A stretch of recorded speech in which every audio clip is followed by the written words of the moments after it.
What is in store for the future of Dragon Ball Xenoverse 2? Recently, at the games producer panel in Dragon Ball Battle Hour, they actually talk about Xenoverse 2 for a little bit.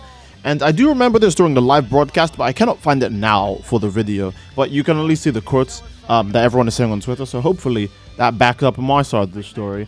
But Xenoverse is being considered, well, not being considered, but they called it a series when they addressed it. And they also said that Xenoverse content will still continue to run alongside Sparking Zero as that game comes out. And so far, we actually still don't even have a release date for Sparking Zero. So Xenoverse actually still has quite a bit of life left in it. But I do want to talk about how much life it might have and what they exactly mean by Xenoverse series, since there's a lot of confusion on it. So without further ado, let's get right into this, lads. So the initial post addressing what the game producer said during the Battle Hour panel reads as Xenoverse and Sparking series are going to run alongside one another to provide the specific experience the other game cannot. Now, it's insane that Bandai thinks Xenoverse can run alongside Sparking. Sparking is a lot compared to what Xenoverse is, but maybe that's how confident they are in the next gen upgrades and updates for Xenoverse 2. Maybe it'll actually make the game the ideal Xenoverse that people have been wanting since Dragon Ball Xenoverse 1. And speaking of other games in the series, it is quite a hot topic right now if when they said series implies that, oh, there's going to be a Xenoverse 3. And I'll talk about that in a bit. But I want to address a few things first. So Xenoverse is definitely going on for a very long time still, which is insane to think about. The game might as well just become like, I don't know, like a Dragon Ball Fortnite. I don't know, because I think it is the longest supported Dragon Ball game. Well, definitely by now, right? It's had a paid DLC for like 7 years. Right, we just did the 7-year anniversary for Xenoverse 2. So Xenoverse 2 is going to be supported for an even longer amount of time. But again, Sparking doesn't have a release date. So if it's running alongside Sparking, maybe it could only be like a year or two, right? They might stop support for Xenoverse 2 soon, right? But the fact that they even acknowledge that they're gonna still give an update after Sparking comes out is insane. Because we didn't even know when Sparking comes out. And a lot of people are even speculating that Sparking could potentially be a 2025 game or an end of the year game. Which would be insane, but we'll have to wait and see for like true confirmation of that, right? Because again, we don't know. But Xenoverse 2 running alongside Sparking, it's a pretty big deal, and it kind of gives you a good idea of how other Dragon Ball games at the moment will be going, I guess. Because I want to also keep in mind, this is at the Dragon Ball games panel, and they did not say this about fighters. So even though I believed Beast Gohan and Orange Piccolo were coming to fighters, that does not look like the case anymore, because they didn't even say, oh yeah, the other Dragon Ball games were running alongside Sparking. They said only Xenoverse. So safe to say, probably no more updates for fighters, like actually. I know that was confirmed a while ago, but I was thinking they'll definitely sneak something in, right? If they could sneak in a next gen update for Xenoverse, surely. Nope. I guess that's it for fighters. And obviously that spells even worse news about Dragon Ball The Breakers, because that game is doing its best to cling to life, and they didn't even throw a line or anything. They just said swim. And now to address the big, mighty elephant in the room. People are very up in arms about what Xenoverse series means. There are some people who think this means a third game, and there are some people who believe this means they are just addressing Xenoverse in general. Because saying Xenoverse 2 every time you want to just mention Xenoverse in general would be kind of annoying. So, yeah. It's also the fact that the tweet also reads as the Sparking series. Now, the Sparking series does have a bit more credit to it because the other Tenkaichi games are also called Sparking in Japan. But they do actually just mean that Xenoverse and Sparking are going to run alongside each other, meaning this Xenoverse and this Sparking are going to run alongside each other. It doesn't help that, actually, let me pick some great tweets. So, we have one from Reach Out here that says, believing that him saying Xenoverse series rather than Xenoverse 2 confirms Xenoverse 3 is the dumbest thing I've heard in a while. He also said Sparking series instead of Sparking 0. Oh my god, bros. Sparking 0 2 confirmed. It's foolish to think Xenoverse 3 is confirmed off of this. Again, I'll let you guys, come to your own conclusion in the comment section down below. But yeah, the Xenoverse 3 dream has been going on for the longest. Ironically, there are more people who have been started screaming about Xenoverse 3 after Sparking got announced. But the issue is that Sparking has been a game that's like this is like a lot of people's like childhood like sweetheart. This is a game that treated them like really well back in the day.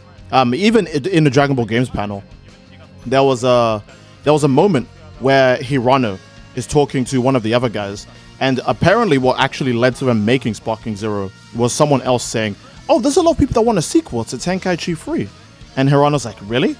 Okay, let's do it." And that is kind of critical, because you have people non-stop complaining and begging under every tweet, and even on live streams for a lot of Bandai Namco stuff about Xenoverse 3, and they just do not care. But apparently Hirano got the idea to make Sparking Zero one day because someone was like, "Hey, you know all the people asking about Tenkaichi 3?" And he was like, "You know what, that's a good point. Let's make that. Let's make a sequel to that." And that's really insane, because people are still saying that for Xenoverse, but he didn't say, "Oh, let's make a Xenoverse sequel." He's just like, give him more DLC. That'll shut him up. So that doesn't say a lot. Well, I mean, it doesn't say a lot of good things for Xenoverse. You know, Hirano clearly picked this ancient, oldest history game over their new cash cow that they've been milking nonstop, right? They didn't have to make an entire new game like Sparking if they wanted money, you know. They could have just made more Xenoverse DLC, or make Xenoverse free and then give it like a small shader update and like add like 3 new characters, and people would be like, "Oh my god, yeah, I'm gonna spend $60 on this," you know. So they didn't have to make a whole new game, but clearly even the directors have a preference here. So the Xenoverse series is not looking like a third game, at least to me. But again, obviously you guys let me know what you think, right? We have several different sides on this. We have other people who believe that yes, obviously this is a third game because there's no reason to say series for a game that is 7 years old. But you know, it's up in the air, right? My personal belief is that no Xenoverse 3, because again, even if they did make a Xenoverse 3, the issue is that there's nothing to put in Xenoverse 3. That's always been the main thing to me. They can't make Xenoverse 3 because there's nothing new to put in Xenoverse 3. If they saved Ultra Instinct and Beast for Xenoverse 3, that would make sense, but they didn't. It's not like Sparking Zero, which it plays entirely differently, as well as it's going to have a new roster, right? For example, Xenoverse doesn't even have Bergamo, so Sparking Zero already has that over Xenoverse. There's a reason to make a new Tenkaichi game. There was no reason to make a new Xenoverse 2 game, and even if they did, there's nothing to sell, which is the biggest problem, right? It'll kind of just be Ultimate Tenkaichi again, where people think they want a sequel, and then they get it, and they're like, "Wait a minute, there's nothing here." So, I mean, Ultimate Tenkaichi was also just actually like horrible. So, yeah. And we also have our final piece of evidence to, you know, no Xenoverse 3, is that back in 2017, Bandai Namco had still addressed Xenoverse 2 as the Xenoverse series. And Richao reads in this tweet saying, "Wow, you're so right. Look, Bandai referred to Xenoverse as a series way back in 2017. I can't believe Dragon Ball Xenoverse 3 was confirmed over 6 years ago. They're going to drop a trailer any minute now. Just you wait. 2030 will be our year." And yeah. Again, they just refer to things in any fashion they want. They just said, yeah, it's the Xenoverse series. And they said this back in 2017. So, again, you can remain optimistic if you want, but I'm not going to hold out any hope for a third game, especially when we haven't even finished getting our newest DLC and next-gen update for Xenoverse 2. I think it'd be weird to think that there's a third game coming when you haven't even had your next-gen update and your last DLC. Well, latest, not last. Your latest DLC that they've been hyping up, right? There's no way they're gonna just... I don't think any other game company, except maybe Call of Duty, because they're like really dumb and like just are greedy as hell. I don't think any other game company would be like, yeah, let's put more DLC, while also telling everyone there'll be a new game anyway. So maybe Overwatch 2, right? I feel like Overwatch is the only other like game series I can think of that would be like, hey, here's a bunch of stuff you can pay for. By the way, we're making a new game anyways, so you don't have to pay for this. But hey, yeah, you know, that doesn't make a lot of sense to me. So we'll see if Xenoverse 2 can actually reach a level where it can hang with Sparking Zero, because Bandai seems confident, which is I guess that's kind of 50-50, but at least next gen can spell some good things for the game, you know. Maybe make Xenoverse 2 play a bit differently, maybe make it look a bit more appealing, maybe finally some new customization options, right?